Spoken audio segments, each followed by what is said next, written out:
कैसे हैं आप सब? आशा करता हूँ आप सभी लोग स्वस्थ होंगे, मस्त होंगे और अपनी अपनी पढ़ाइयों में व्यस्त होंगे। जैसा कि आप सभी को पता है कि पिछली क्लास में मैंने सभी को बताया था कि मैं जल्दी ही यूपी बोर्ड 10th का एग्ज़ाम का जो 10th में जो एग्ज़ाम हुआ है कॉमर्स का, मैं उसका सॉल्यूशन आप सभी के सामने लेकर के आऊँगा। तो आज यूपी बोर्ड 10th का मैं एग्ज़ाम लेकर के एक बार फिर से मैं आप सभी के सामने हाजिर हूँ, जिसमें कॉमर्स का पेपर हुआ था 2022 सेट नंबर 829 कॉमर्स। आज जैसा कि आप देख रहे होंगे सेट नंबर 829। फ्रेंड्स और स्टूडेंट्स, आज हम डिस्कस करने वाले हैं यूपी बोर्ड में जो एग्ज़ाम आया था उसके बारे में। देखिए, जो क्वेश्चन पेपर आया उसमें थोड़ा सा चेंज। क्या चेंज? क्वेश्चन पेपर काफ़ी इजी वे में बनाया गया था, काफ़ी अच्छा क्वेश्चन पेपर आया था और मैं प्रयास करूंगा कि आप सभी को मैं उसी इजी वे में, उसी तरह बिल्कुल इजी वे में आप सभी को समझा दूँ। देखिए, ये जो क्वेश्चन पेपर आया था इसमें एक नई चीज़ आई थी, जिसमें जनरली हाई स्कूल में कभी भी जनरल एंट्री जल्दी नहीं पूछी जाती है, लेकिन इस बार आपको 9th का सिलेबस जनरल एंट्री पूछी गई। ठीक है, तो कुछ बच्चों का कहना ये था कि सर हम लोगों ने तो 9th क्लास में जनरल एंट्री जो पढ़ी थी वो हम लोगों के दिमाग से अब उतर चुकी थी, तो अब हम लोग तो उस चीज़ को इतना बेहतर तरीके से जान नहीं पाए, तो हम लोग उसमें कंफ्यूज हो गए। क्योंकि जनरल एंट्री को थोड़ा सा घुमा के क्या दिया, एक्चुअली दिया था इजी वे में ही, लेकिन चूंकि रेगुलर प्रैक्टिस ना होने की वजह से आप सभी लोग वो चीज़ें नहीं कर पाए। कुछ बच्चे कर भी लिए होंगे, जिनकी अच्छी प्रैक्टिस रही होगी उनको कॉन्ग्रेचुलेशन। चलिए आज के क्वेश्चन पेपर की बात करता हूं, लेकिन क्वेश्चन पेपर की बात करने से पहले जो लोग इस वीडियो को देख रहे हैं वो प्लीज़ चैनल को सब्सक्राइब कर लें अगर चैनल पर नए हैं तो, और वीडियो अच्छी लगे तो वीडियो को लाइक कर दें। देखिए, आप सभी के सपोर्ट से ही ये चैनल स्टार्ट किया है, आप सभी के सपोर्ट के लिए ही, तो आशा है आप सभी लोग इसमें हमारा भी सहयोग करेंगे, जिससे ज़्यादा से ज़्यादा लोगों को ये वीडियोस प्राप्त हो सकें। ठीक है, बात करते हैं आज के क्वेश्चन पेपर की। देखिए, आज का जो क्वेश्चन पेपर है वो है सेट नंबर 829। पहले मैं मल्टीपल चॉइस के क्वेश्चंस की बात कर लेता हूं कि जो मल्टीपल चॉइस में इसके क्वेश्चंस आए थे वो क्या आए थे। देखिए, मल्टीपल चॉइस के जो इसके क्वेश्चन आए थे वो था व्हाट इज़ बैंक। पूछा गया है व्हाट इज़ बैंक। ठीक, तो बैंक की अगर मैं बात करता हूं तो बैंक में इन्होंने 4 ऑप्शन दे रखे हैं। पहला ऑप्शन क्या दिया? Bank, a person, an institution, a committee, all of this. तो हम सभी जानते हैं कि जब हम बैंक की डेफिनेशन पढ़ते हैं तो उसमें लिखा होता है a bank is an a financial institution. ठीक, तो वो क्या है? Bank is a financial institution. तो आप सभी को आंख बंद करके आंसर लगाना था, इज़ एन फाइनेंशियल इंस्टीट्यूशन या फिर एन इंस्टीट्यूशन।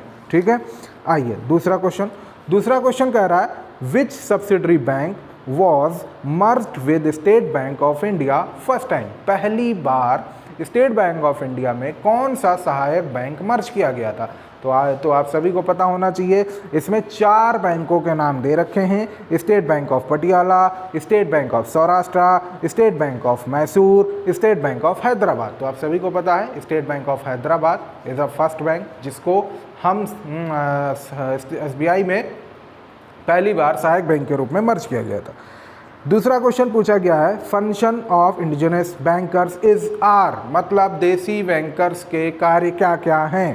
पहला दिया था receive deposit from the public, public से डिपॉजिट रिसीव करना, लोन प्रोवाइड करना, business in hundis, all of these. ये 4 ऑप्शन दे रखे हैं। तो आप सभी को पता है देसी बैंकर्स इन सभी में डील करते हैं और ये सारे कार्य उनके सही है। चौथा क्वेश्चन पूछा गया है which of the following is nationalised bank. Which of the following is nationalised bank, कौन सा बैंक जो है वो नेशनलाइज है। 4 बैंकों के नाम इन्होंने दे रखे हैं, SDFC, एक्सिस, ICICI, आप सभी को पता है, और बैंक ऑफ बड़ौदा। तो आप सभी को पता है ये जो 3 बैंक है SDFC, ICICI और एक्सिस, ये 3 के तीनों प्राइवेट बैंक हैं। तो कौन बचा? Bank of Baroda. Bank of Baroda is the correct answer. आइए नेक्स्ट क्वेश्चन की बात करते हैं। नेक्स्ट क्वेश्चन क्या कह रहा है? नेक्स्ट क्वेश्चन कह रहा है return inward appearing in trial balance deducted from return inward जो होता है, आंतरिक वापसी जो होती है वो हम जो ट्रायल बैलेंस में दिखाई गई होती है वो कहाँ से माइनस होती है? आंतरिक वापसी क्या होती है? आंतरिक वापसी होती है सेल्स रिटर्न। क्या होती है? Sales return. तो जाहिर सी बात है सेल्स से माइनस होगी। Is the correct answer is sales return. इसमें 4 ऑप्शन दे रखे थे, क्रय से, विक्रय से, बाह्य वापसी से, अंतिम राहत्य से। विक्रय वापसी हुई है तो विक्रय से माइनस होगा, सेल्स से माइनस होगा। देखिए ये 5 मल्टीपल चॉइस के क्वेश्चंस आए थे, ठीक है, इतना सबको समझ में आ गया। आइए आगे बात कर लेते हैं। आगे इन्होंने एक एक नंबर में एडजस्टमेंट के कुछ क्वेश्चंस पूछे थे, जैसे प्रीपेड एक्सपेंसेस क्या है, क्रेडिट कंट्रोल क्या है ना, 500 रुपये का नोट किसके द्वारा निर्गमित किया जाता है। तो ये सभी आप सभी को पता है कि 500 रुपये का note reserve bank of India he issue करती है, ठीक है। तो आइए बात करते हैं। फिर इन्होंने कहा चेक के रेखांकन के 2 उद्देश्य बताइए। क्रॉसिंग ऑफ चेक, ऑब्जेक्टिव्स बताना था, क्या था इसका उद्देश्य। तो क्रॉसिंग ऑफ चेक फ्रॉड ना हो पाए, कोई गलत अमाउंट ना जा पाए, है ना, सुरक्षा के लिए, इस तरीके से, है ना। तो ये है क्रॉसिंग ऑफ चेक्स के। देखिए आज बेसिकली जो इसमें बच्चों को जर्नल एंट्री के जो क्वेश्चन में प्रॉब्लम हो रही थी, मैं आज बेसिकली पहले उस पर बात कर लेता हूँ। तो पहले मैं उस पर बात करूँगा। इसमें देखिए 2-3 क्वेश्चंस और पूछे गए थे, वो मैं इम्पोर्टेंट बता दे रहा हूँ। एक था प्रतिज्ञा पत्र को समझाइए। प्रतिज्ञा पत्र, प्रॉमिसरी नोट क्या होता है, प्रॉमिसरी नोट को बताने को बोला था। इन सब के बारे में मैं बात करूँगा लेकिन आगे आने वाली वीडियोज़ में, ठीक है। थ्योरी को समझाऊंगा मैं, एक एक चीज़ को, एक एक टॉपिक को बहुत ही डीपली, बहुत ही विस्तार से समझाऊंगा आप सभी को। लेकिन आज पहले मैं जनरल एंट्री कराऊंगा, ठीक है, क्योंकि जनरल एंट्री में बच्चों को बहुत प्रॉब्लम हुई, तो मैं पहले उसको सॉल्व करा देता हूँ, ठीक है। बाकी के जो पोर्शन है मैं डीपली पढ़ाऊंगा, एक एक टॉपिक की एक एक अलग अलग वीडियोस मिलेंगी आप सभी को। ये अलग अलग वीडियोस आपको तभी मिलेंगी जब आप चैनल को सब्सक्राइब कर लेंगे और बेल आइकन को प्रेस कर लेंगे। तो चैनल को सब्सक्राइब कर लीजिए, बेल आइकन को प्रेस कर लीजिए। आगे आने वाली वीडियोज़ में मैं एक एक चीज़ को डीपली आपको समझाऊँगा कि क्या चीज़ क्या होती है, ठीक है। आइए बात करते हैं आज के क्वेश्चन जर्नल एंट्री की। क्वेश्चन नंबर 4 था ये।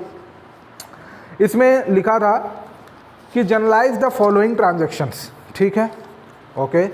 इसमें कहा था purchase goods from Sohan of list price of ₹30,000 at a trade discount of 10%। देखिए आप सभी को पता है कि जो ट्रेड डिस्काउंट होता है, 2 प्रकार के डिस्काउंट होते हैं। कितने प्रकार के डिस्काउंट होते हैं? 2 प्रकार के डिस्काउंट होते हैं। दोनों प्रकार के डिस्काउंट में एक कैश डिस्काउंट होता है और एक ट्रेड डिस्काउंट होता है। कितने टाइप्स के डिस्काउंट होते हैं? डिस्काउंट कितने टाइप्स के होते हैं? डिस्काउंट होते हैं 2 टाइप्स। कितने? एक होता है कैश और एक होता है क्रेडिट, ठीक। एक होता है कैश, एक होता है क्रेडिट। क्रेडिट कह लो या फिर ट्रेड डिस्काउंट कह लो, ट्रेड डिस्काउंट कह लो, ठीक, ट्रेड डिस्काउंट। अब कैश डिस्काउंट और ट्रेड डिस्काउंट में क्या डिफरेंस है? ट्रेड डिस्काउंट और कैश डिस्काउंट में क्या डिफरेंस है? कैश डिस्काउंट और ट्रेड डिस्काउंट में एक छोटा सा डिफरेंस है। कैश डिस्काउंट जो होता है वो बुक्स में शो किया जाता है। मैं जनरल सा एक डिफरेंस बता दे रहा हूँ। और ट्रेड डिस्काउंट जो होता है वो बुक्स में शो नहीं किया जाता। सर कैश डिस्काउंट और ट्रेड डिस्काउंट मिलता कब कब है? बताऊँगा आगे आने वाली वीडियोस में, डीपली बताऊंगा कि ट्रेड डिस्काउंट कब मिलता है और कैश डिस्काउंट कब मिलता है, ठीक है। लेकिन अभी आप इतना जान लो कि कैश डिस्काउंट बुक्स में शो होती है और ट्रेड डिस्काउंट बुक्स में शो नहीं की जाती। क्लियर है बात? चलिए अब इस क्वेश्चन में क्या कहा? इस क्वेश्चन में कहा है purchase goods from Sohan of list price ₹30,000 at a trade discount. तो हमें क्या करना है? जनरल एंट्री करना है। सबसे पहले हम जनरल एंट्री का फॉर्मेट खींच लेते हैं। जनरल एंट्री का फॉर्मेट खींच लेते हैं भाई। ये है आपकी जनरल एंट्री, यही तो फॉर्मेट होता है, यही तो फॉर्मेट होता है, आप सभी को पता है जनरल एंट्री का फॉर्मेट, ठीक। क्या होता है भाई? पर्टिकुलर होता है, अमाउंट होता है, फिर ये आपका पर्टिकुलर हो गया और फिर ये आपका अमाउंट हो गया, ठीक है। इतनी बात सभी को क्लियर है? क्या कर रहा है? Purchase goods from Sohan, cash है कि क्रेडिट? तो जाहिर सी बात है नेम आ गया तो क्रेडिट है। तो सबसे पहले एंट्री कर, अरे सॉरी यार, I am so sorry, actually मैं ट्रायल बैलेंस के चक्कर में था, तो इस वजह से मैं थोड़ा सा गलत पढ़ा गया आप सभी को। I am so sorry. Trial balance नहीं, जनरल का फॉर्मेट बनाना है, जर्नल का फॉर्मेट बनाना है जी, जर्नल का फॉर्मेट बनाना है, जर्नल का फॉर्मेट बनाना है। चलिए देखिए, जर्नल एंट्री करनी, क्या करनी है हमें? Journal entry, journal entry, journal entries. तो जर्नल एंट्रीज हमको करनी है। जर्नल एंट्रीज के लिए आपके पास फॉर्म क्या है? फॉर्मेट ये है, ये और ये और ये आपका क्या हो गया भाई? ये आपका हो गया डेट, ये क्या हो गया? पर्टिकुलर, ये क्या हो गया? एलएफ, और ये क्या हो गया? अमाउंट, ये क्या हो गया? अमाउंट, ये डेबिट और ये क्रेडिट। ठीक, इतनी बात समझ में आ गई? इतनी बात समझ में आ गई आप सभी को? चलिए अब क्या करना है? अब कह रहे हैं कि हमने गुड्स परचेज किया है, goods purchase goods from Sohan. तो सोहन से परचेज किया है, पहली एंट्री। परचेज क्या होती है भाई? डेबिट। तो परचेज अकाउंट डेबिट टू, किससे परचेज किया है भाई? सोहन से परचेज किया है। किससे परचेज किया है? सोहन, अपॉस्ट्रोफी एस लगाएंगे फिर अकाउंट लगाएंगे। क्यों? क्योंकि नाम के आगे अकाउंट नहीं लगता है। Being goods purchased from Sohan at कितने परसेंट डिस्काउंट पर? 10% trade discount, 10% TD, 10% TD। Clear है बात? 10% TD, इतनी बात क्लियर है। अब अमाउंट क्या पड़ेगी सर? ट्रेड डिस्काउंट मिला है, प्राइस कॉस्ट कितनी थी भाई? 30,000, 10% का TD दिया, कितना है भाई? 3,000, कितना बचा भाई? 27,000। आप सभी को पता है ट्रेड डिस्काउंट बुक्स में शो नहीं होता, तो डायरेक्ट हम अमाउंट डाल देंगे 27,000, 27,000। क्लियर है? क्लियर है सभी को बात? आइए question entry number 2। Entry number 2 क्या कह रही है? एंट्री नंबर 2 क्या कह रही है? एंट्री नंबर 2 कह रही है, क्या कह रही है? एंट्री नंबर 2 कह रही है bought goods of list price of ₹1,25,000 from Mohan less 20% trade discount and 2% cash discount and paid 40% by cheque. मतलब 1,25,000 रुपये का मोहन से माल खरीदा है, 20% का ट्रेड डिस्काउंट दिया गया है, 2% का कैश डिस्काउंट दिया गया है, जिसमें 40% कैश पेमेंट किया गया। देखिए क्वेश्चन में खेल कर दिया, क्वेश्चन में खेल कर दिया। इन्होंने क्या किया? परचेज किया, बाउट किया मतलब परचेज किया। तो सबसे पहले परचेज कर लो, परचेज अकाउंट डेबिट। किससे परचेज किया? मोहन से परचेज किया, मोहन का नाम लिख लो, मोहनाज अकाउंट। और 2 का चेक दिया है तो बैंक भी आएगा, और जब फिर कैश डिस्काउंट भी दिया है तो 2 डिस्काउंट भी आएगा, डिस्काउंट अकाउंट भी आएगा। क्लियर है बात? अब अमाउंट कितनी थी? सेकंड एंट्री की जो अमाउंट है वो है 1,25,000, यही है। अब 1,25,000 में हमने कितना दिया भाई डिस्काउंट? हमने दिया है 20% का, 20% का ट्रेड डिस्काउंट दिया। तो 1,25,000 का 20% कितना हो जाएगा भाई? 25,000। 1,25,000 का 20% कितना हो जाएगा? 25,000। अमाउंट कितना बचा? 1,00,000। ठीक, कितना अमाउंट बचा? कॉस्ट ये 1,00,000 बची। अब 1,00,000 में कितना इन्होंने कैश पेमेंट किया है? 40%। 40% इन्होंने क्या दिया है? चेक। क्या दिया है? चेक। तो 40% जब चेक दिया है तो कितना आया? 40,000। बचा कितना? 60,000। ठीक, कितना बचा? 60,000। ये 60,000 हो गया उधार, क्रेडिट। और कैश कितना है? 40। 40 कैश है। डिस्काउंट कितना मिलेगा? डिस्काउंट मिलेगा इस पर 2%। तो 40,000 का 2% होगा 800। कितना होगा? 800। माइनस कर दो तो 40,000 में 39,200। ये आपका चेक बनेगा, इतने की आपकी चेक बनेगी। समझ में आई बात? नहीं समझ में आई? देखिए 1,25,000 तो आपकी प्राइस थी, 20% आपने ट्रेड डिस्काउंट दिया, 125 का 20% 25,000 माइनस कर दिया, 1,00,000 का।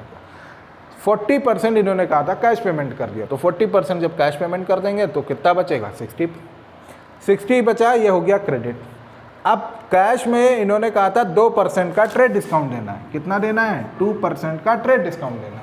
तो 2% का कैश डिस्काउंट देना, तो 2% का कैश डिस्काउंट जब हमें देना है तो कैश डिस्काउंट 800 रुपये घटाया 39,200, ये आपकी चेक बन गई। क्लियर है इतनी बात। अब एंट्री क्या होगी, एंट्री क्या होगी, एंट्री में आ जाएगा भाई परचेज कितने का किया है, परचेज हमने किया है 1 लाख का। अब सर कहोगे सर एक 25 तो 25,000 डिस्काउंट दे दिया ना, उसके बाद उधार कितने का है 60,000 का, तो 60,000 मोहन में डाल दो। नगद कितना है दिया है 39,200 जो कि बैंक चेक दिया है, और 800 रुपये आपको डिस्काउंट मिले। क्लियर है बात। बीइंग गुड्स परचेज नरेशन जो लिखी है आपके उसमें लिख दी जाएगी, being goods purchase from Mohan at 20% trade discount and 2% cash discount, 40% cash cheque paid by bank. ठीक है, इतनी बात क्लियर हो गई। अब क्या करना है भाई, अगली एंट्री कह रहा है rejected and return 10% of goods supplied by Ram. बच्चे यहीं पर आके हो गए कंफ्यूज।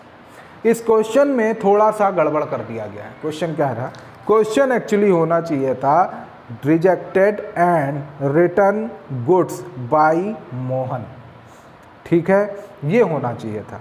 ठीक, बट हो क्या गया कि इन्होंने राम का नाम लिख दिया। अब राम का तो अमाउंट दिया ही नहीं। राम की एंट्री तब सही होती जब 10% की जगह अमाउंट दे रखा होता, लेकिन इन्होंने क्या किया कि 10% दे दिया, लेकिन राम से कितने का खरीदा बेचा वो तो पता ही नहीं।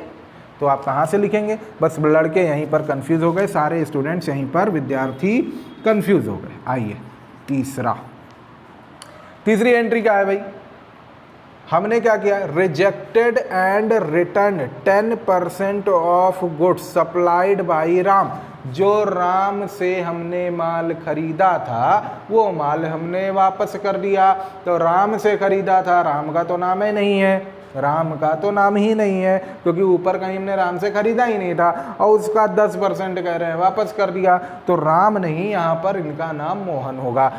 परेशान मत होइए जिन बच्चों का ये क्वेश्चन किया है, क्योंकि मिसप्रिंट की वजह से ऐसा हुआ है, तो ये आपका नंबर मिल जाएगा। फिलहाल इन्होंने राम का नाम दिया है, मैं मोहन का नाम मान करके इस क्वेश्चन को कर रहा हूँ। ठीक है, तो Mohan debit to purchase return being goods return from Mohan. अब देखिए 10% है, 1,25,000 का था, 25,000 घट गया था, कितना बचा था 1 लाख। 1 लाख का 10% कितना आएगा 10,000, कितना आएगा 10,000। तो 10,000 रुपये का माल आपने वापस कर दिया, 10,000 रुपये का गुड्स आपने वापस कर दिया। ठीक है, चौथी एंट्री क्या कह रहा है, चौथी एंट्री क्या कह रहा है, चौथी एंट्री कह रहा है reject and return 10% of goods supplied by Sohan.